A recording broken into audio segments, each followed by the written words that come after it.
எதை விதைக்கிறானோ அதையே அறுப்பான். இப்போ உலக மனிதர்கள் என்ன நினைக்கிறாங்கன்னா, இன்னைக்கு நம்ம மற்றவங்களுக்கு தீங்கு செஞ்சிட்டா நாளைக்கு நம்ம நல்லா இருந்துருவோம், அவங்கள நம்ம குற்றம் சொல்லிட்டா நாளைக்கு நம்மளை எல்லாரும் பாராட்டுவாங்க, நமக்கு மிகப்பெரிய பேரும் புகழ்ச்சியும் வரும்னு சொல்லி நினைக்கிறாங்க. இது உலக மனிதர்களுடைய எண்ணிக்கையாக இருக்கலாம். வேதம் அறிந்தவர்கள் அப்படி செய்ய முடியாது.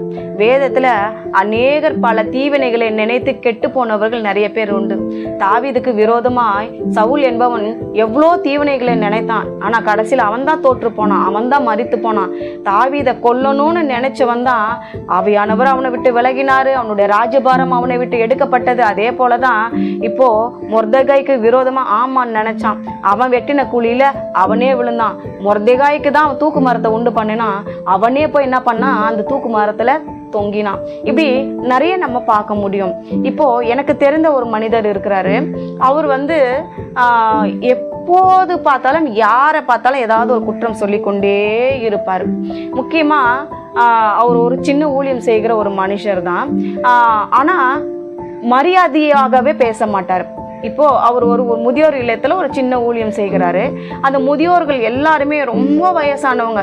ஏதோ எல்லாரும் வற்புறுத்துறதுனால சபைக்கு உட்காந்தா 4 வார்த்தைகளை சத்தியத்தை கேட்டு கர்த்தருக்குள்ள வளருவாங்கன்னு தான் கொண்டு கஷ்டப்பட்டு உட்கார வைக்கிறோம், வீல் சேர்ல தள்ளிட்டு அப்படி இப்படின்னு சொல்லிட்டு.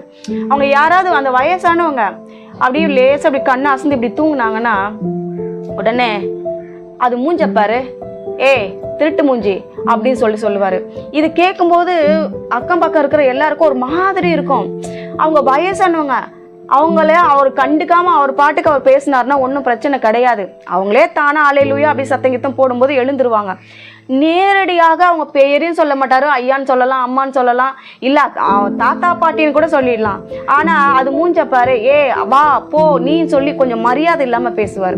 அது மாத்திரமில்ல, என்ன பண்ணுவாரு, எப்ப பார்த்தாலும் நான் வீட்டுல இருந்து வெளியே வாசல் பெருக்கிட்டு இருந்தா, நீ எல்லாம் ஒரு கிறிஸ்தவ பெண்ணா, நைட்டி போட்டுக்கிட்டு வெளியே வீட்டுக்கு வெளியே வாசல் பெருக்கிட்டு இருக்கிற அப்படின்னு சொல்லி கேட்பாரு. சபைக்கு சுடிதார் போட்டுட்டு போனா ஆண்கள் போடுற உடையெல்லாம் நீ என்ன போட்டுட்டு சுத்திட்டு இருக்கிற அப்படி சொல்லி என்னை பயங்கரமா கிண்டல் பண்ணுவார். அதே போல என்னுடைய ஹஸ்பண்ட் டிஷர்ட் போட்டா அதுக்கு ஒரு கிண்டல் பண்ணுவார். டிஷர்ட் போட்டுட்டு அங்கே இங்கே வெளியே இல்லை, அங்கே இங்கே சுத்துற நீ அப்படின்னு சொல்லிட்டு ஒரு மாதிரி திட்டுவார். ஆனா கடைசியில நானே பார்த்துருக்கிறேன், அவர் என்ன பண்ணுவாரு, டிஷர்ட் போட்டுட்டு சைக்கிள் ஓட்டிட்டு அங்க இங்க பக்கத்து ஊருக்கெல்லாம் கடைக்கெல்லாம் போயிட்டு வருவார். மற்றவங்களை சொல்லலாமா, நீங்க பயன்படுத்த டிஷர்ட்ன்றது அசிங்கமான ட்ரெஸ்ஸாங்க, ஆனா அந்த மாதிரி திட்டுவாரு. அதே மாதிரி சுடிதாருங்கிறது எந்த மாதிரி ட்ரெஸ், நைட்டிங்கிறது இந்த மாதிரி வீட்டில் இருக்கும்போது நைட்டி நம்ம எல்லாருமே போட தான் செய்கிறோம். ஆனால் கடைசியில்